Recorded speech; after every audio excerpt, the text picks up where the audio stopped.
Hello bachcho, let's read this question. The question says 3 coins are tossed once.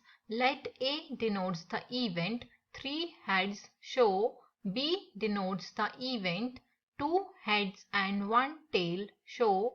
C denotes the event, 3 tails show. And D denotes the event, a head shows on the first coin. Which events are compound?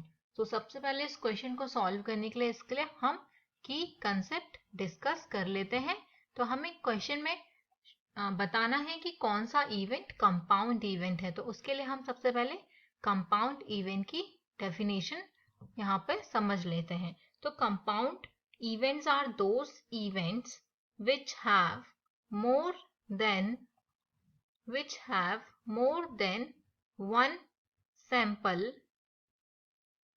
have more than one sample point, जिसमें एक से ज्यादा sample points होंगे, हम उन्हें compound events बोलेंगे। तो हम यहाँ पे सबसे पहले हमें क्वेश्चन में गिवन है कि 3 कॉइन्स आर टॉस्ड वंस।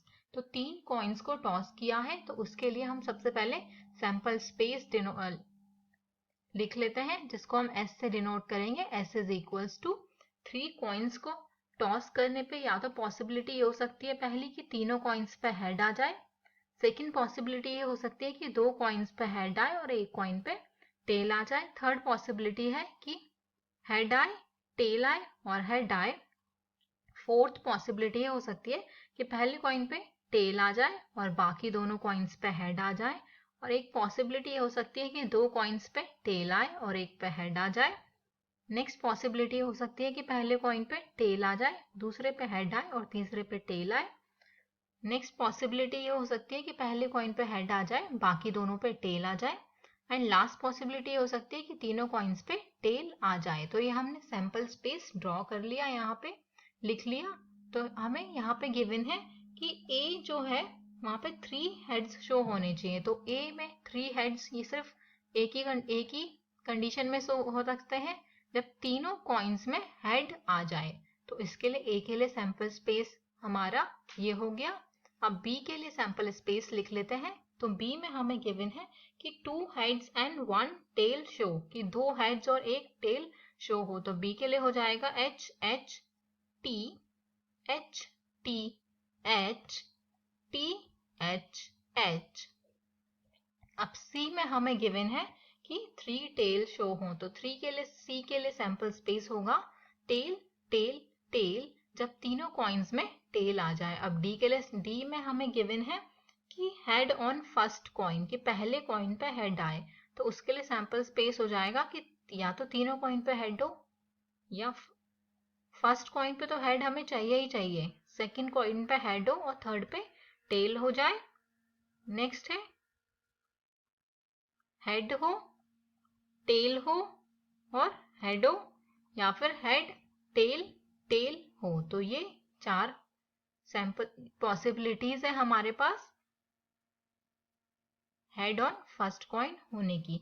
अब हमें कंपाउंड इवेंट्स बताने हैं। तो कंपाउंड इवेंट्स वो इवेंट्स होते हैं जिसमें एक से ज्यादा सैंपल पॉइंट होता है। तो बी जो है, बी का सैंपल स्पेस हमारे पास हो जाएगा H H T H T H T H H, और जो D है हमारे पास, D है हमारे पास H H H H H T H T H H T T। तो ये हमने B और D के सैंपल स्पेस लिख लिए। अब हमें यहाँ पे दिख रहा है कि जो n की वैल्यू है सैंपल पॉइंट वो ग्रेटर देन 1 है। तो अगर एक से ज्यादा होता है तो ये इवेंट्स कंपाउंड इवेंट्स कहलाते हैं। सो हम यहाँ पे लिख सकते हैं B and D are compound events. B and D are compound events as they have more than one sample point. Hope you all understood it well. Best of luck.